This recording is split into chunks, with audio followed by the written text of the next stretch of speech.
Hello everyone, अस्सलाम वालेकुम। आज का मेरा टॉपिक है कि जो लोग चाहते हैं अपनी ज़िंदगी में कुछ करना, आगे बढ़ना, तो वो लोग सिर्फ फोकस करें अपने ऊपर और लोगों की एज के ऊपर, लोगों के ऊपर तवज्जो कम दें। कुछ लोग ऐसे होते हैं, मैंने देखे हैं, जो कि ज़िंदगी में उनका सारी ज़िंदगी गुजर जाती है, लेकिन वो दूसरे के ऊपर नज़र रखते हैं कि वो ये हो गया, उसका ये हो गया, उसकी एज इतनी होगी, ये होगी, वो होगी। लोगों का बस नहीं चलता अगले को कब्र में उतार दें।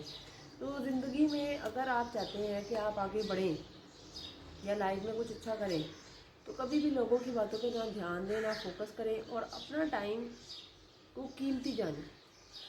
हमारा टॉपिक यही है कि जो ज़िंदगी में गुजरता हुआ टाइम है ना, इसको बहुत कीमती जाने, क्योंकि ये टाइम दोबारा वापस नहीं आना ज़िंदगी में। तो ज़िंदगी में इस तरह के लोग आते रहेंगे जो कि आपको कहते रहेंगे और लोगों का बस नहीं चलता अगले को कब्र में उतार देंगे। बस अब तुम्हारी उम्र हो चुकी है, अब तुम चलो, तुम्हें अंदर उतार के आते हैं। तो ये ज़िंदगी जो है ना, ये हमें अल्लाह ताला ने दी है और इसको एंजॉय करना सीखें। लोगों ने बातें करनी है। और दूसरी बात ये कि अगर लाइफ में कुछ करना चाहते हैं, स्ट्रगल करना चाहते हैं या लाइफ में अपना नाम बनाना चाहते हैं, तो सिर्फ और सिर्फ अपने ऊपर फोकस करें। दूसरी बात ये कि ज़िंदगी में ये बात याद रखें कि आजकल तालीम लड़के और लड़की दोनों के लिए बहुत इम्पोर्टेंट है, क्योंकि अगर इंसान ने अपना भी कोई ना कोई बिज़नेस करना है या कुछ आगे बढ़ना है या कोई ऐसा क्रिएटिव चीज़ करनी है, तो उसको बहुत ज़रूरी है कि उसकी स्टडी हो।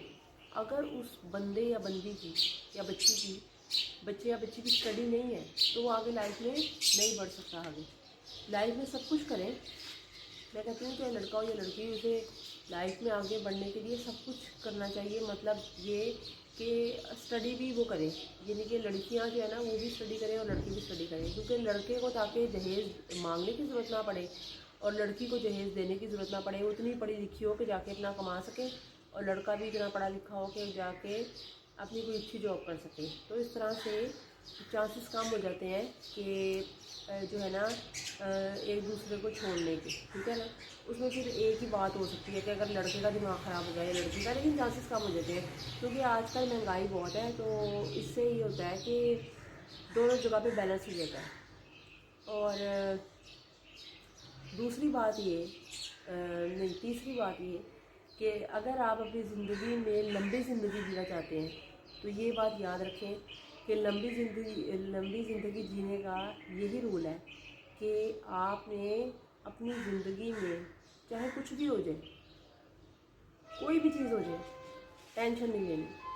क्योंकि जब आप टेंशन लेते हैं ना, तो आपके ऊपर बहुत ज़्यादा इफ़ेक्ट होता है और उस चीज़ का इफ़ेक्ट सालों साल रहता है। तो याद रखें कि ज़िंदगी में कभी भी किसी चीज़ की टेंशन मत लें। जब आप टेंशन लेते हैं तो ये आपके ऊपर इफ़ेक्ट करती है। ज़िंदगी को जीने का ये एक ऐसा रूल है जिससे इंसान लंबी ज़िंदगी जीता है और जितनी ज़िंदगी जीता है उसमें कम से कम किसी तरह की बीमारी उसको नहीं होती, जो इंसान टेंशन फ्री रहते हैं। लेकिन टेंशन फ्री किस तरह रहा जाए? टेंशन फ्री इस तरह रहा जाए कि टेंशन फ्री रहने की आदत डालनी पड़ती है अपने आप को, कि बार बार कंट्रोल करना है। जब इंसान कंट्रोल करना सीख जाएगा तो वो उसकी आदत पुख्ता हो जाती है। तो ये कुछ बेसिक बातें हैं, अगर आप अपनी ज़िंदगी में अपना लेंगे तो ये ज़िंदगी इंसान की संवर जाती है। मेरी वीडियो बनाने का मकसद ये होता है कि अगर करोड़ दुनिया में से किसी एक को भी अगर इफ़ेक्ट हो जाए या किसी एक को भी असर हो जाए, क्योंकि बाज़ औक़ात ऐसा होता है, बाज़ औक़ात ऐसा होता है कि ज़िंदगी में ऐसे हालात आते हैं इंसान के ऊपर कि वो चाहता है कि उसे जो सुनने वाला हो वो उसकी हाँ में हाँ मिलाए, या वो ऐसी चीज़ चाहता है कि कुछ जवाब ढूंढ रहा होता है। तो हो सकता है बेसिकली या वैसे ही कोई बंदे को ऐसी या बंदी को कोई ऐसी वीडियो मिल जाए जिसमें उसकी सवालों के जवाब हों, या किसी को जो है ना वो बात क्लिक कर जाए, तो वो एक दूसरे शख्स के लिए खुशी का बायस होता है कि ऐसी बात जो कि उसके जहन में क्लिक कर जाए या उसको जो है ना ज़िंदगी में आगे बढ़ने का हौसला दे। तो ये बहुत बड़ी बात होती है कि किसी इंसान की ज़िंदगी उस बात से संवर जाए। بہت بڑی بات ہوتی ہے، اور وہ خودکشی سے بچ جائے اور اپنی زندگی میں آگے بڑھ سکے، یا اس غم میں کم از کم مت جیے جو اس کے ساتھ گزری یا اس کے اوپر گزری، یا جس وہ دکھ نے اس کو گھائل کر دیا اور اس کی زندگی جو ہے نا وہ بہت تکلیف میں آ گئی۔